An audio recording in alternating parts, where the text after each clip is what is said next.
So Anna, I don't know, it's 7:01. Should we make a start? What do you think? Yeah. More people might join as we go along. Yeah, of course. Hi everyone, and welcome to our 9th Quantum Stammtisch. For anybody who might be new, although I don't think anyone is new here, but just for the sake of the recording, we usually have these Stammtisches every month, and they're an informal roundtable chat where we discuss things that have come about in the last month and any webinars we've hosted, or just generally any questions people have. Today, though, we've got a really exciting Stammtisch session where we're joined by Brian Lenahan, and Brian and Em will be doing some book readings from Brian's soon-to-be published book, Quantum Boost, which talks about the business applications and use cases of quantum computing in different industries. I'll also put the links for pre-order into the chat, which are available now on Amazon. So before we start, do you want to maybe go around and just quickly say hi and where we're from? I'm pretty sure we're all very familiar with each other by now, but just in case. Do you want to start, Em? Yeah, let's try and keep this nice and short, maybe 3 sentences each. So my name is Em. I work in insurance. I'm passionate about quantum computing, not an expert, but curious to learn more. That's my involvement in this Quantum London is a cheeky way for me to get to know people and understand a bit more about this space. Thank you, Em. Rishi? Hey, can you hear me? Yeah, the customary. Yes, so my name is Rishi, and I'm a researcher from Chalmers University in Sweden, and I'm working on quantum algorithms and trying to understand how entanglement plays a role in some kind of quantum algorithms. And again, I just started learning stuff, so I'm also very much a newbie. So yeah, great to be here. Thank you, Rishi. Great to have you. Paul? There's two of us. Yeah, hi. There's two of us. Paul, why don't you go first? Sorry, of course. I should have made that clear. Sorry. I was just looking at I'm sorry to interrupt you, Paul. You were already started. Why didn't you? No, go ahead. It's your talk. Well, hi everybody. I'm one of the Pauls. I'm most of my life is involved in helping startups, entrepreneurship, and that normally manifests itself in running accelerator programs. So I'm running a couple of accelerator programs at the moment in AI, drug discovery, health, those sort of areas. My connection with quantum is purely through my son, who's just done a quantum technology MSc, and I'm still trying to get him gainfully employed. Brilliant. Next, we go for Paul Lipman. Yeah, hi, I'm the other Paul. So I'm a long-time cybersecurity guy, kind of interested personally in quantum computing and actually helping a couple of private equity firms right now evaluate investments in the quantum field. Thanks, Paul. Gary? Hi, well, Gary Nuttall, as it says at the top, I'm an emerging technology consultant these days. Where I do education, consultancy and advisory service and things like blockchain and AI usually, but I have sneakily put up here quantum computing because it's getting more and more interest, and so I'm learning about it all the time, particularly its application in the insurance sector. Great, thank you. Anuj? Yeah, hi, this is Anuj from India. Okay, and I'm associated with both Quantum India and I could say Quantum London Group also. And I'm still I would say as Rishi mentioned, I'm also a learner, builder, and I'm also exploring certain commercial applications in quantum computing. And recently, to my interest, I've started, I would say it is hardly 1 week ago, I started focusing on quantum computing on finance after a session which was, I think, under the umbrella of Washington Computing or Quantum London. I don't remember that, but it was, I think, one of the session which Paul was there. I think Paul, I think he was the moderator. Yes, I think that gave me a direction to move for quantum computing for finance. Thank you, Anuj. Miguel? Hi, this is Miguel from Spain. I am a software developer, and my interest for quantum computing is just out of curiosity because it's something new and it's something that attracts me a lot, but is not related to my job. Thank you. Alan? Hello, can you hear me? We can. Okay, yes. So I'm Alan from London. I'm a software engineer and I'm just nosy about quantum computing. I've attended 5 or 6 of the Monday evening sessions, and this is my first time at a Tuesday session, the chat session, just to see what happens. Great, well, welcome, Alan. We seem to have 2 Brians now on the screen. Great. Okay, so Mike. Yeah, hi, can you hear me? Yes. I work for a big financial firm in New York City, and I'm just newbie to quantum computing. I started about a couple of months ago, so I'm trying to learn, staying in the shadows and listening in. Hopefully I'll learn some stuff. I'm interested in like option pricing and general derivative pricing as well. That's all, thank you. Thank you, Mike. Gregor?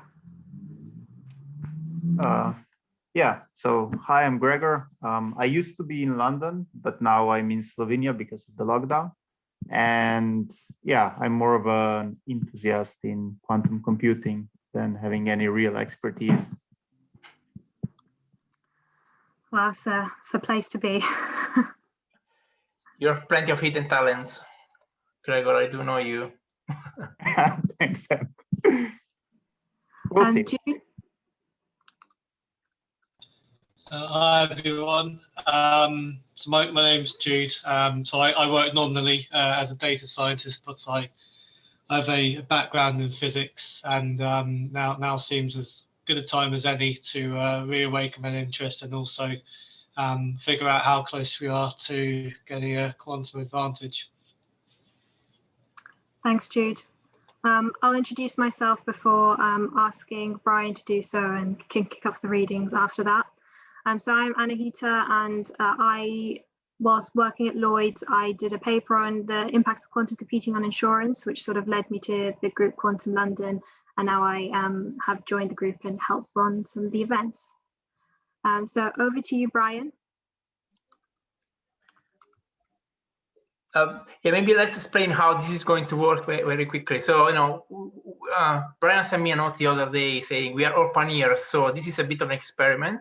So as Anita mentioned, Brian has recently published a book he's about to publish a book coming out on the 20th of May called Quantum Boost, using quantum computing to supercharge your business. So which is looking at, how quantum computing can help provide faster solutions and, maybe even solve problems which we are not even thinking of tackling at the moment. So what we would like to do is Brian is going to read a few extracts from his book, and we picked a few which we thought would be interesting for this group. And then we will open up for questions, comments for the rest of the group.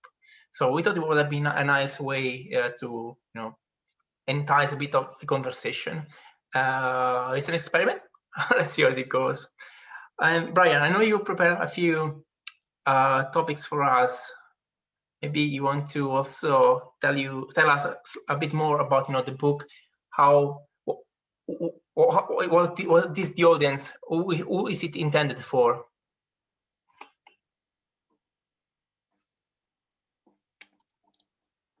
I'm not sure, Brian, we cannot hear you at the moment.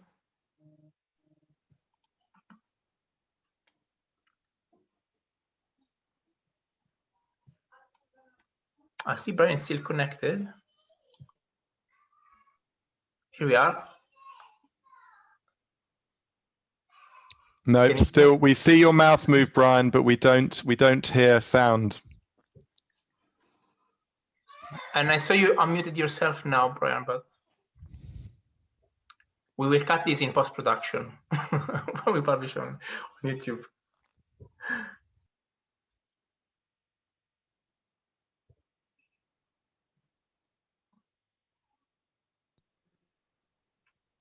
Meanwhile, maybe Rupesh is just joined. He could introduce himself. Like we just all introduce ourselves.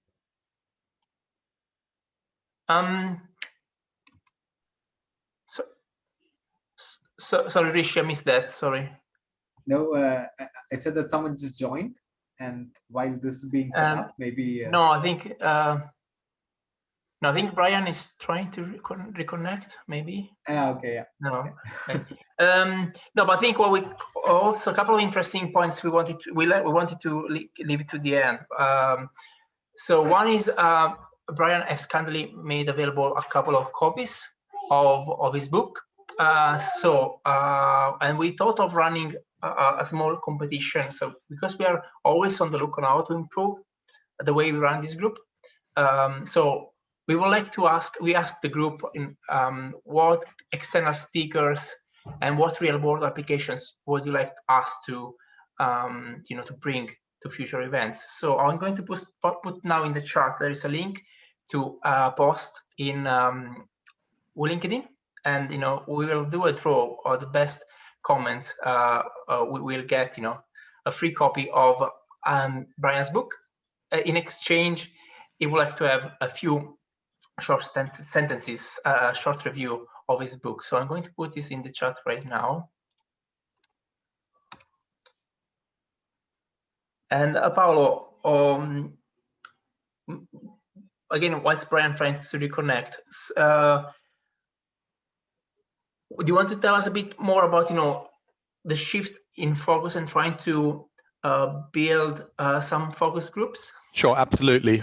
Good evening, good afternoon, everyone. Apologies, I was late joining. So we've had what we believe has been sort of a very successful 6 or 9 months in terms of webinars, and we plan to continue those essentially for as long as there's demand, though obviously it will be interesting to see whether anyone wants to join another Zoom call in a few months once we're allowed back into the real world. It's sort of independent of exactly how that plays out. The sense from conversations with many of you is that to take this beyond sort of the point that we've all got to now, where we can pretty much articulate in a generality the opportunities around quantum computers, we need to start getting more specific. And what we mean by more specific is for those of us working in a particular industry, we want to start thinking what it might mean in those industries. For people who are playing cross-cutting roles, whether around security, around material science, around sort of heavy computation that's industry agnostic, then taking that cross-cutting view. So what we'd love to do is start to define small groups of people who want to take a lens, either an industry lens or a cross-cutting lens.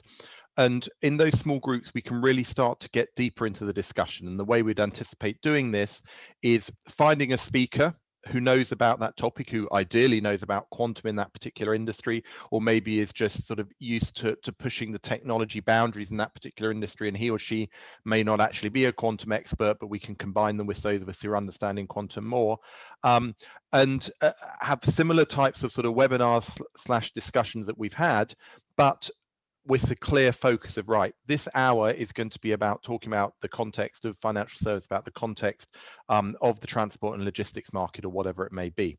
In order for that to happen, we need to start to identify who has got interest in particular verticals or particular horizontals, and also not just people who are interested in coming along, participating in discussions, but also people who would be happy to identify and organize speakers, or to chair sessions, or potentially actually demonstrate their own personal expertise and knowledge. So yeah, if we've got time just before the end of this session, we can have a quick whip round to see if there's any immediate reactions. Similarly, if you've got any immediate thoughts of areas you're interested, do put them in the chat. But through the various online channels and sort of the discussions we're having amongst ourselves, where we'd like to get over the next few weeks is a sense of how that might work. And instead of trying to sort of launch 12, 14, 15 of them all in one go, I'd far prefer to say, right, actually there's 3 or 4 people who really want to talk about the context of financial services. There's 3 or 4 people who actually want to talk about sort of the cross-cutting theme of cybersecurity. We'll get 2 or 3 of these going, prove to ourselves that they're valuable for everyone involved, and then we can say, right, let's expand as and when we find people interested in the broader set. So share your thoughts, ideally in the chat now, just to get things going, or in conversations over the coming days. Okay, Good. great. Thank you, Paolo. I see Brian is back. I see him on camera. Can't hear you, Brian. Brian?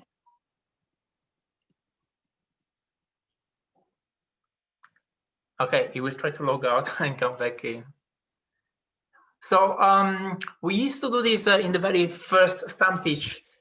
Has anyone seen any big, great news that feels sharing with the rest of the group? What has been happening in the quantum world recently? Whilst we wait for Brian to come back. Does anyone has a good piece of information that came out recently? Well, it was interesting that Microsoft's paper got retracted on topological quantum computing on the discovery of, they said, the Majorana quasi-particle. So yeah, that was disappointing in a way, because it's quite an exciting form of quantum computing where, you know, no error rates. But I guess it kind of just goes to show how good the peer review process is.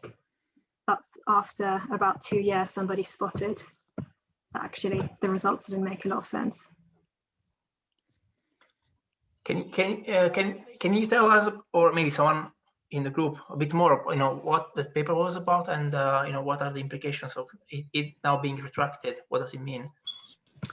So I'm not gonna act like I have a great understanding, but from what I do understand is that the they said that they had discovered what's called a Majorana quasi-particle, and that could help in the new form of quantum computing that no one else is kind of doing. The only people who are following this, I believe, are Microsoft, which is topological, and it's a whole different approach to, you know, a qubit implementation. And the great thing about it, if it was to be implemented, that it had basically very, very low error rates. So it'd kind of take a leap out of the NISQ era. But it turned out that what they thought was that particle, in fact, wasn't, based on some errors in how they'd plotted, I think, some of their data points, and it was spotted. So they had to retract it. But the great thing is that they're still trying to look for it, which is exciting. Thank you. Thanks, Anna. I think the other one that was really notable is the IonQ SPAC filing. So for those of you not aware of what a SPAC is, special purpose acquisition company, it's basically an empty shell with a bunch of cash that's publicly traded, and then they buy a pre-public company, and bingo, now you've gone through the IPO process without the usual IPO rigmarole. So IonQ's filed with this SPAC, I think called DMY3, and the investor presentation is publicly available, so you can kind of read all the details of what IonQ is doing and what they say they're going to do in terms of revenue. But they will be the first real pure play publicly traded quantum computing company. I think they're raising something like $650 million of capital, 300 in the SPAC and another 350 coming in through PIPE. So it's a pretty big watershed moment in the quantum computing platform space. Thanks. Thank you very much, Paul. Brian, I see you're back. Can you hear me okay? Oh, we can now, yes. Fantastic. Wonderful, I appreciate that. Do you mind if I do my intro? Absolutely, no, please, over to you. I'd like to call myself Paul, if that's okay. That would be Paul number 3. I am a lifelong banker. My role at TD Bank in Canada was around financial crimes and fraud management. And within that environment, we spent a lot of time thinking about how we can use big data, machine learning, artificial intelligence in the fight against fraud. And during that sort of journey, we started talking about quantum computing, and that was about 5 years ago. And it certainly sparked the fire for me. And it's been a very exciting journey with the people that I've been working with, and certainly with Quantum London. I have to say, Anahita, I really enjoyed your paper. I learned a lot. So thank you. We had talked about how we were going to do this. I have 3 excerpts prepared.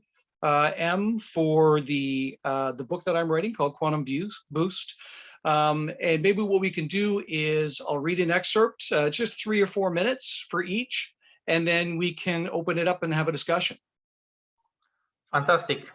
And you'll be my timer, will you? I will certainly be your timer. Yes. Okay, fantastic.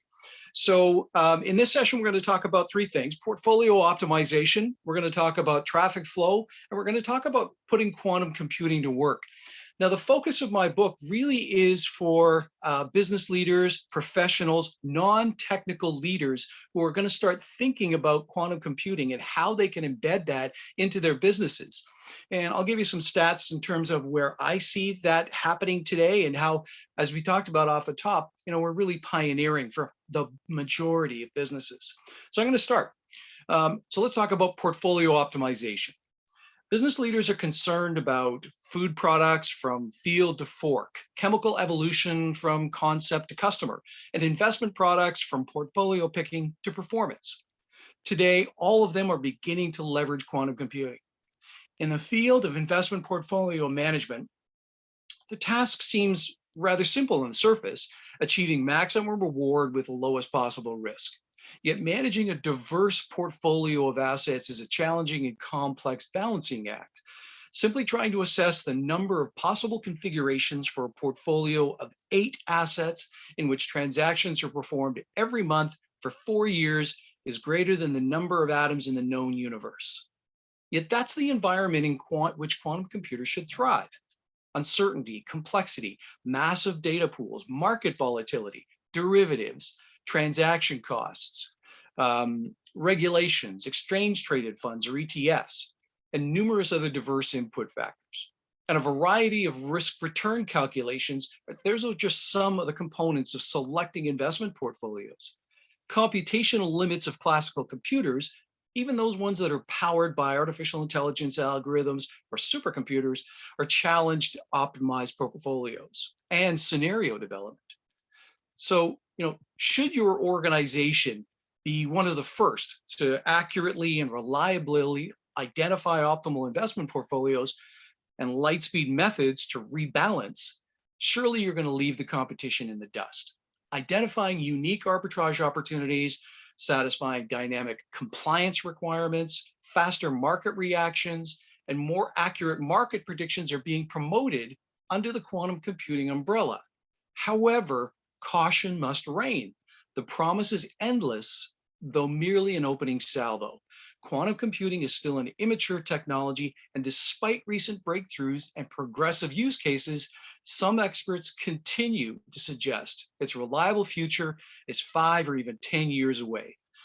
To drill down on portfolio optimization, let's just take a look at an example. The Canadian quantum computer manufacturer D-Wave partnered with KPMG and a team of researchers from the Technical University of Denmark to run a portfolio optimization on their D-Wave's 2000 qubit quantum annealing processor. The pilot project was to determine which stocks to buy and sell for maximum return, and it compared the results to classical computing.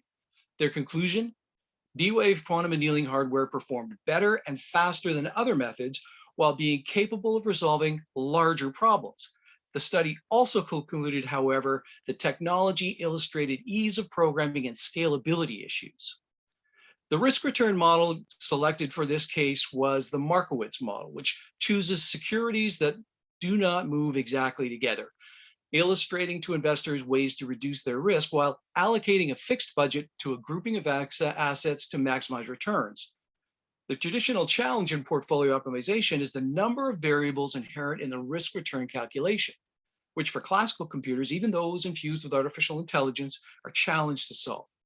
Increase the number of assets, the difficulty level rises. Incorporate more factors like the economy or leadership or industry change or technology evolution, the list goes on, and so does the complexity, which is where quantum computing comes in. The world's largest banks like JP Morgan Chase are investing research teams and funds to solve complex portfolio optimization problems in mere minutes. So let's stop there. And just to have a little highlight of portfolio optimization. Em, I'll let you take it from here. Yeah, perfectly on time. Thank you. So yeah, I'm wondering whether anyone in the group has any views on what we just heard. I think there were a couple of people from banking from the introductions. I don't know. What is your feeling? Do you agree with what Brian has expressed to us?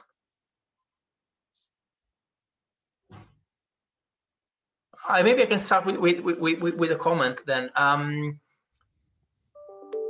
I think it's sometimes it's difficult to distinguish between oh, they proved it can be better versus oh, it is actually better. So I think when we hear all of these announcements, most of the times is well, so far it's always been oh, there's a study that is proving that in theory it's going to be better, but we still haven't had So, Em, you're absolutely right. And the projects or initiatives so far have been in a very narrow lane.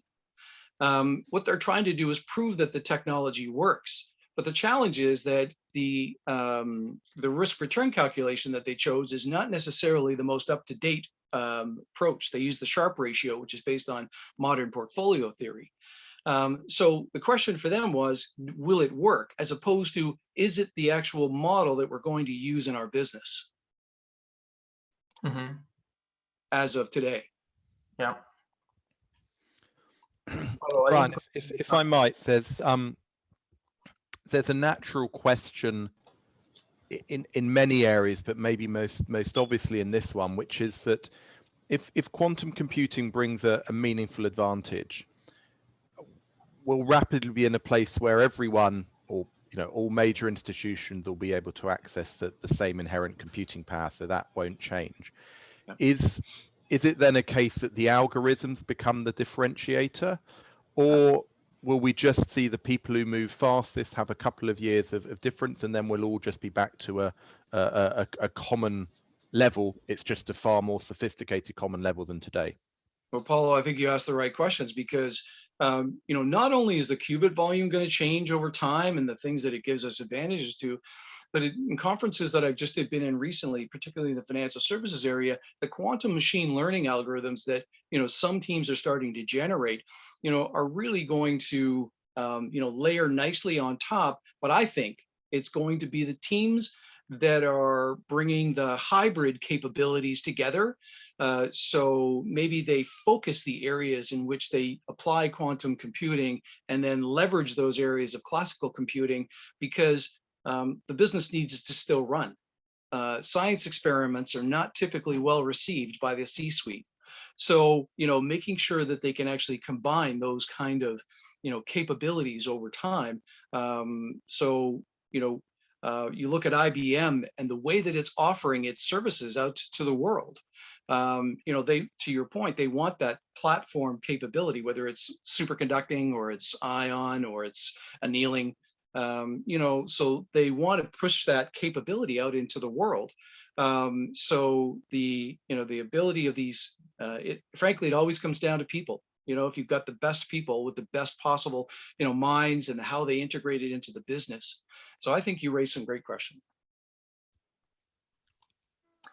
And if I might build on that briefly, one of the early questions that came up a year or so ago when we were beginning these discussions, and we're all far more ignorant, was would the differentiation of a quantum computer, if someone moved fast, be so phenomenally clear that they would sort of take over the world, sort of evil genius style?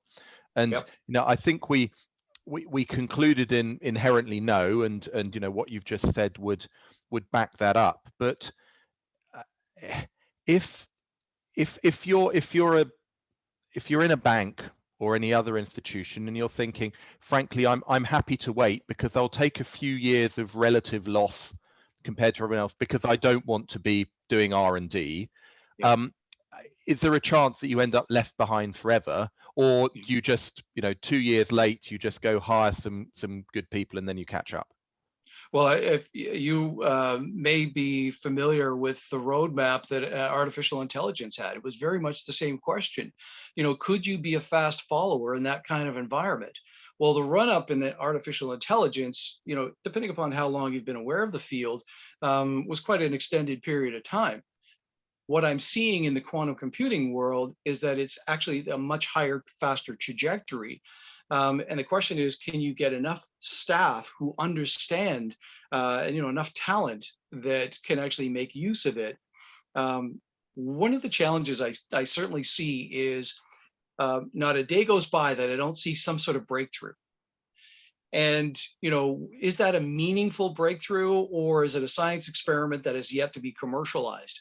And so the leaders of businesses are sitting there looking at it going, how can I choose, let alone amongst different types of hardware, but the rest of the quantum stack and where we're going to play?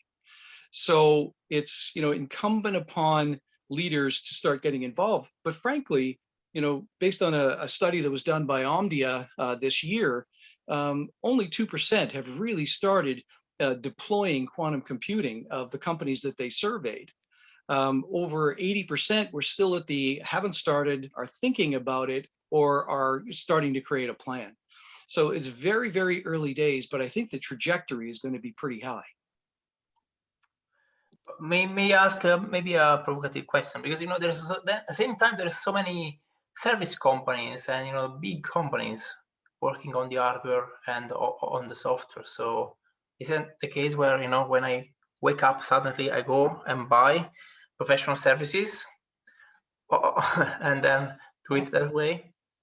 Yeah, quantum as a service. So if you go on to G2 or Capterra, which are software review companies, and you use those in terms of making your selection versus having a vendor come to your company and try to sell your services.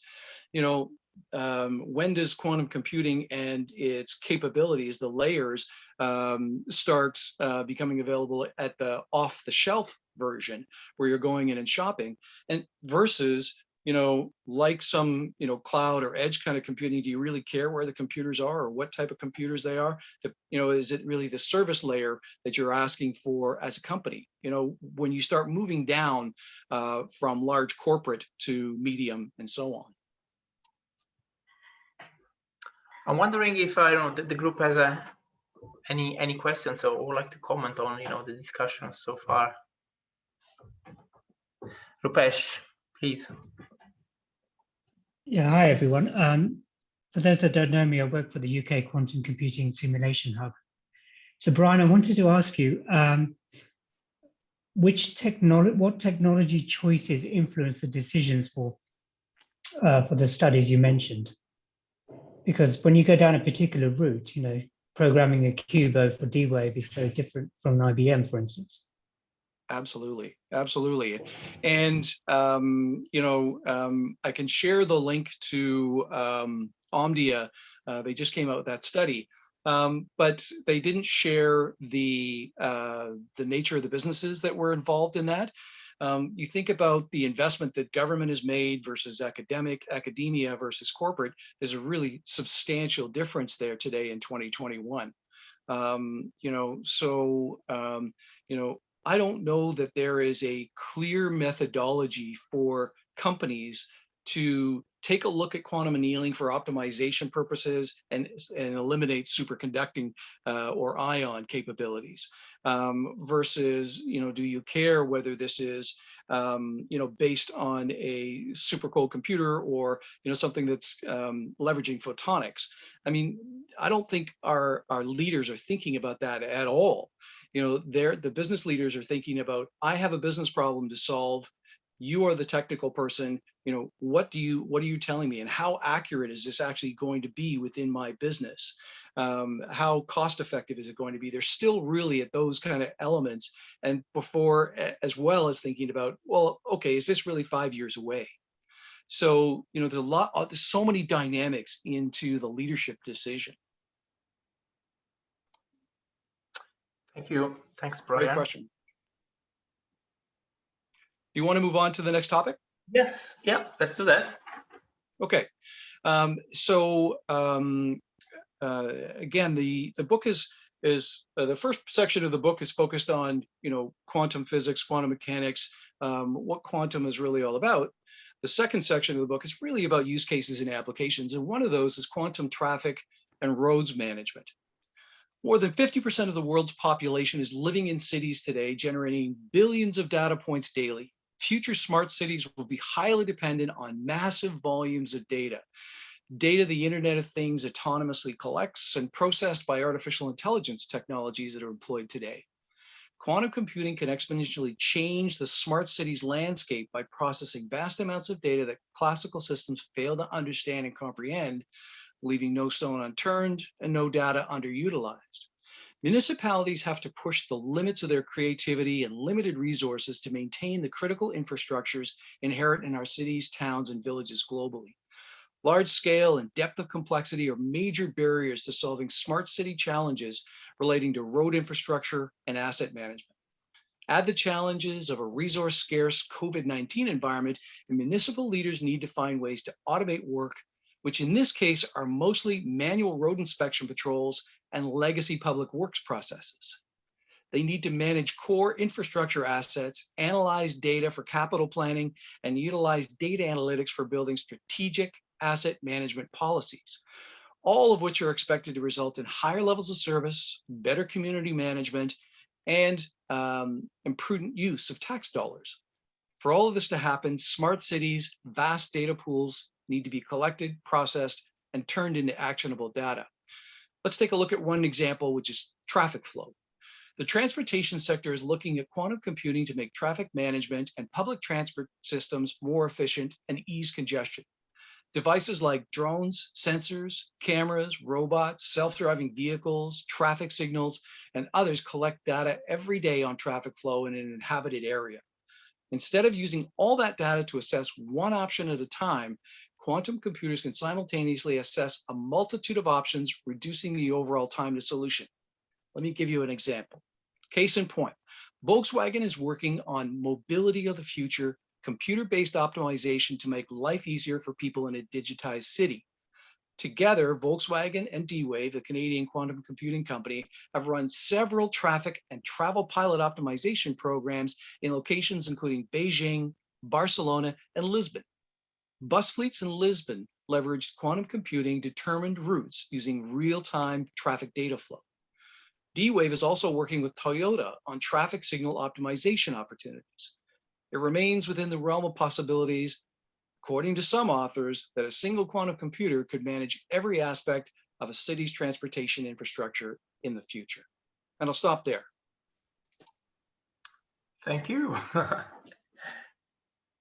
I would like to start with a question. It's something I still struggle to understand. So, when you have this massive amount of data, right? How do you represent it in a quantum computer? See, there's always something I still struggling to get the grasp or even the sense of. Mm-hmm. Is that something you want to pose to the group as well? Yeah, absolutely. Yeah. I think we have a couple of technical people in the group. I don't know if anyone can bridge the gap, which leads into Brian's excerpt.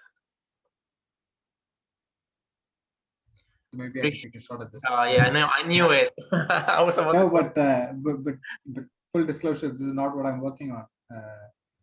Yeah, but I think it's definitely not a trivial problem. And most of these, when people say like quantum computers having an advantage to classical data, at least what I know is that mostly they mean Grover search type of advantage, where you have a polynomial, you have a square root advantage, and to be super honest, I'm not sure if the community agrees that is enough, right? And sometimes they even argue that it takes a lot of effort to load this classical data into the quantum machine, and then you sort of lose all the polynomial advantages that you had gotten. But I know that this company called QCware is looking at this very seriously, and they had a paper maybe a month or two ago on being able to load classical data onto a Honeywell device, and they ran some toy problems, and they showed that you get comparable results with classical machine learning and current imperfect quantum devices. But they have entire teams working behind data encoding, and it's definitely not trivial. So there is a let's call it transfer step within your classical data has to be converted in something that can be represented into a quantum computer. So that's an area that's been investigated. That's what I got for what you just said, Rishi. Yeah, definitely, and it's not trivial at all. Mm-hmm. And there is this supposed QRAM that could solve this, but it's a very hypothetical device. And to the best of my knowledge, it's like a very, very, very far away scenario. Yeah. But I think your question, presumably, sorry. Go ahead, Jude. I was just going to say, so presumably the strategy, just like with the software side and hybrid computing, is keep as many entry points as classical as possible. Get people used to the kind of classical data interface before introducing them to quantum. Because I have to say I barely understand quantum data myself either. Thank you. Thanks, Jude. You've got all sorts of people coming up with great comments in terms of, there are energy implications for, this kind of massive amount of data. Various different pilots are happening on traffic flow and traffic flow management around the world. I see, the question also sort of drills down to quantum physics itself. Mm-hmm. I had a question, Brian. Do you think with traffic flow management, it would be a situation where you wouldn't have scheduled bus times or train times anymore, that they could sort of process that data and know exactly when to send something out, or what kind of tangible? Yeah, and so you're right. And so what you're doing is you're actually taking the data from the vehicles, aligning that with the traffic signals and any sort of GPS data to hyper accurately present what's happening in that city. And then of course the mind bending piece is, once all those vehicles are autonomous, then they can sync all of the vehicle activity together. So, I'm not sure how many qubits that's going to take, but those sorts of dynamics. But in places like Lisbon and Beijing, they started to integrate not only autonomous vehicle data, but with all those other data points to get some significant improvements in terms of the overall traffic flow and time to destination. I spotted a interesting question from the chat. Gary, you want to ask your question? I think it's a fascinating twist as well. I don't like the smile on your face. Which was the question? Your conversation, when you say, conversations around smart cities tends to prefer edge computing. So if it's true, traffic, we had a lot of devices going around. How much, is edge computing? How much is quantum computing? Because so far we always talk about quantum computing as being big mainframes somewhere and used as a service. I think Brian kind of picked up on this in some ways, that if you've got autonomous vehicles, that there's two schools of thought. You either do all the processing centrally for it to come up with traffic flow optimization patterns, or you give vehicles true autonomy, where they've got localized decision making and they optimize their route planning as they're going along.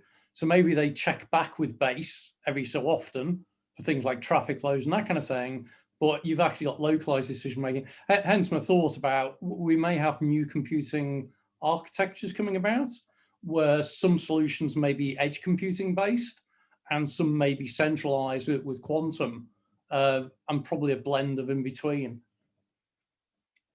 Yeah, I think Gary's bang on that. And I think it also necessitates the speed in which those things communicate with each other.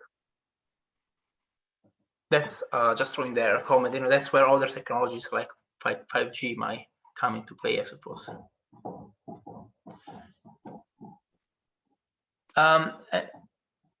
Rupesh, I don't know, you said, did you have a comment on the? Yeah, I just wanted to talk about the classical quantum data business. For me, it absolutely sucks that we have to map somehow classical data into a quantum state. So I look forward to everything being quantum to quantum, end to end. But I wanted to point out or suggest an idea, while Brian and everyone else was talking. What Rishi said about QRAM. So if you want to talk about quantum networks, you've got to have quantum repeaters. So some way of storing the state. And there was a paper from China, which used the word train. And I thought this was some kind of technical term, but actually was a real physical train. So you prepare your quantum state, and then you can take it on a train. They suggested within an hour, but of course the bullet trains are very fast. And but then I thought, well, what could you do with it? Well, you could use it as a secret key, for example, or you could use it you could just use it as a data storage and just plug it in somewhere. So you can do the really intensive task of preparing the quantum state, classical to quantum. Now it's quantum, you can do quantum things with it. So maybe that's sorry, essentially a quantum translator. That's right, but use it to bootstrap whatever, Yeah, interesting. That's totally fascinating. And do we have time for one more excerpt? I think we shall move quickly to the last one, and then we leave a couple of minutes to the end to wrap up. Okay, sounds good. So the last excerpt is much more around how the conversation with business leaders would go. I've written some on the quantum workforce, and I've certainly seen some good work out there. But this excerpt is about putting quantum to work. Try explaining to the CEO of a medium-sized business that you want him or her to invest in a technology based on the action and nature of energy and matter at the atomic and subatomic levels. Imagine the reaction. More likely, the sales pitch will be, what if we could conduct the same analysis on our most complex business problems in days or weeks instead of years, or seconds instead of days, with high accuracy and fidelity? Now they're listening. Sure, there's a few caveats to those pronouncements, but those details will get worked out, right? Just 5 years ago, I was having the same conversation with business leaders about artificial intelligence. What's inside the black box, they would ask. Why should I trust an unproven technology? Won't all of our best people worry they'll be replaced by robots or computers linked to the cloud? The Quantum for Business 2020 conference in December reinforced for me the growing world of quantum computing applications to business. It confirmed my way of thinking about how I would convey the realities and complexities of quantum computing in a way that made sense to business people. That not only were governments investing in quantum efforts, but so too was the corporate world. My goal in this book is to leverage that experience, sharing the fundamental physics that makes quantum computing powerful and an interesting topic to study, as well as its relationship to business success in the future. The book is intended for business and information technology leaders and participants who want to understand how this new incredible technology is expected to impact their department, company, industry, strategic choices, and future. So how many people in the world actually know quantum computing? Let's start with a subject much older, calculus. The total number of titles on Amazon, which by the way owns over 80% of the publishing market, is 57 million topics. Of those, there are only 60,000 titles associated with calculus, or about 0.1%. Quantum computing has just 2,000 titles on Amazon, and 1/10 of the searches for calculus on Google. So simply based on the number of titles and searches, the relative population learning about quantum computing today remains a minuscule fraction of the world. Today's written word covering quantum computing speaks most often to the underlying quantum mechanics, the physics, the algorithm development, and the hardware. yet little has been written about businesses and how they can leverage such a futuristic advanced technology in real business applications. My goal is to inspire the reader to look outside their industry and IT departments and focus to gain at least a surface understanding of quantum computing and some of the applications in the current day use and the possible opportunities for the future. So just a sort of a much more of an overview, but I always have to give myself a reality check to understand how many people in the world truly understand what's happening in quantum computing, let alone the latest breakthrough. This group here represents a very small group in the world. Yes. So I think, first of all, thanks, because, what you just described is the very core of what we're trying to do with Quantum London, bridging that gap. Is you're right in saying it's a small group, as we all know, and also the reason we are here is a testament to that. It's a growing group of people. If anything, I think we have the other risk, in a way, of many people jumping on the bandwagon and having the hype effect, and then people are disillusioned, and then suddenly we have a quantum winter, right? So to me, it's a growing. Yes, true, it's a small portion, but it's a fastly growing portion, and it's totally an area worth looking at, and that's also, I think, what we're here. Well, certainly my connection with Quantum London is evident of that. I mean, I see the work that you're doing, whether it's through articles or events, you're doing it in a comfortable way, so that, as people are growing, they're learning in a structured format, but they're also doing it in a very comfortable way. And you never make any of the people who have just joined feel, uncomfortable in any way. So it's wonderful to see what Quantum London's doing. No, thank you very much, because that's very much at the heart of what we're trying to achieve. I think we're proud ourselves of being very amicable, very approachable. There's no right or wrong questions. So no, thank you for recognizing that. I think, sorry, I noticed Paul has come off mute. Paul, I don't know if that was Paul Dowling, if that was an anticipation of a comment or not. Yes, that was well spotted. Yeah, I was just reflecting on the fact that, and I'm very biased here, is that startups are a very good way of accessing the latest thinking in a very pragmatic way, because you can spot a startup, you can find out about them, or you can push them into programs. You can work with a cohort of startups, all in quantum computing. So I think and of course, startups have the ability, I think, beyond most other people to move quickly and to push the boundaries fairly quickly. They also fail very quickly, but even that's a good thing in a way, because it's good to see what's going on.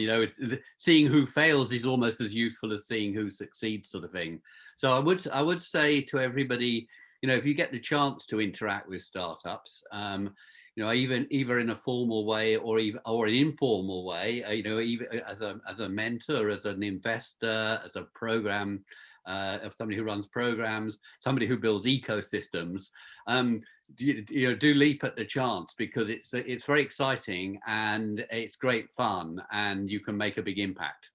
And Paul, if I could ask you a question, and anyone else, please feel free to jump in after Paul's replied. What I would love to do would be to have the kind of pitching sessions that we've seen in the fintech space, in the ed tech space, in the legal tech space, wherever communities like this have grown up, the pitching of startups to look for money or staff or support has been a key part of where the initial energies come from. When it comes to quantum technology, if we said, hey, let's run a pitching event, what type of companies would we get? My worry is that a lot of them are sort of super techie hardware type plays, and so therefore wouldn't quite fit the aspiration of this group. Or are you seeing startups in the software and the algo space that would very much fit with where we are? Yeah, exactly. I think with all of these things, the dynamics is very similar to any sort of challenge. Whether it's a pitching session, the chance to to pitch in front of investors, or an accelerator, and they all work on the basis that you're basically putting a call out. And usually there's some incentive for the startups to answer that call. So whether it's a prize or the chance to be on a 16-week program or whatever, and really it's just how you phrase what you're looking for. I personally am a great believer in putting out a very general call out, because you can see what you get that way. So we're looking for quantum, we might be looking across hardwares, we might be looking at across different domains, because you don't have to take them all. Whatever you do, you just want to get a broad cross section as you possibly can. I mean, this is how we do accelerators, for example. So yeah, I mean, the key thing is you kind of the quality you get is dependent on the quality of the call out.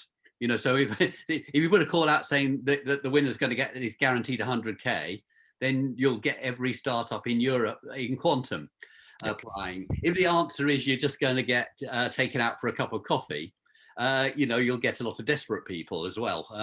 So I think you have to design the messaging and the call out and what you're going to give them back in return very carefully, and it probably has to maybe be a bit more than just a chance to pitch to investors. Maybe there has to be some mentoring involved, or some workshops, or something like that as well.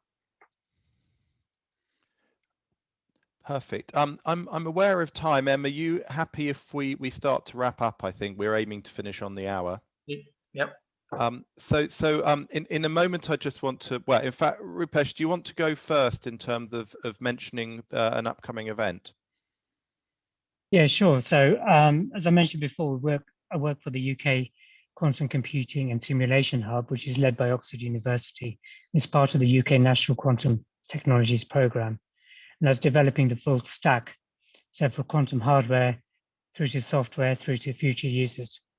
And so we're delighted to present what we're doing, what the UK is doing, and also my colleague Celia Young will be doing that, and also talking about the people. So diversity and inclusion is an important part as well. Thank you.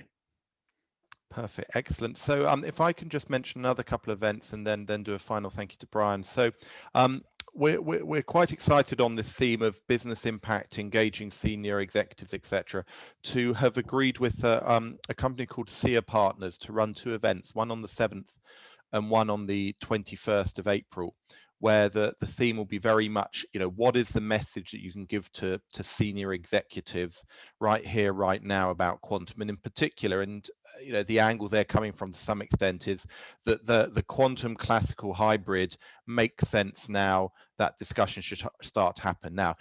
Inevitably they're coming at it from the point of view of sort of the service and the ideas they're selling, but they are bringing in a number of external speakers as well, including the ex-CTO of Volkswagen, who, when he was there, spent time talking with Google on the quantum topic, and another couple of people outside of their direct sphere of influence. So I'm hoping those events on the 7th and the 21st should really play to this question of how can we explain all of this to senior executives. More details of that will be on the various channels in the next couple of days. And then coming from a very different angle to our point about sort of cross-cutting themes, we're proposing a meeting on the 26th of April with CISOs, so essentially entitled "What does quantum computing mean for the Chief Information Security Officer?" And it's been very interesting. We touched on this at the beginning today, but most of them, plenty of them, are in denial or unaware. Those who've heard of quantum on the whole are quite reasonably saying, look, I've got real problems with whether I'm going to get a ransomware attack tomorrow. If I need to go and discuss with my budget holders about how I prepare for quantum, they're just going to laugh me out of the room. So I think there's a useful conversation to be had there, because they are needing to look at it from a defensive point of view, which is far less exciting than some of the examples Brian gave about someone who's identifying opportunities for greater profits, faster analysis, whatever it may be. So for those of you who are interested, or more likely people you know in that area, certainly Paul, if you're available to join that. Have we still got other Paul, or have we lost Paul number 2? We think we've lost Paul number 2, but he obviously knows that space well. So that's quantum computing for CISOs on the 26th of April. I think, Anna, M, were there other events we needed to mention? No, I think that's about it. Fine. So in that case, once again, thank you to Brian. We're very excited about your book coming out. Thank you for the offer of some pre-reads to the lucky people who come up with sort of the killer phrase for why they should get to see that. Yep. Thank you for your time. We look forward to you being a regular member of this group, both listening and speaking with us, and a sort of a virtual round of applause. Apparently there's even a button now on Zoom where we can clap. I'm not sure if I know where it is. But thank you for the opportunity. Okay, well, thank you. Thank you to everyone for your involvement, for your questions, for your ongoing engagement with the community. Feel free to say wonderful things on social media about us if you want to, and look forward to catching up with you all soon. Thank you, Brian. Thank you, everyone.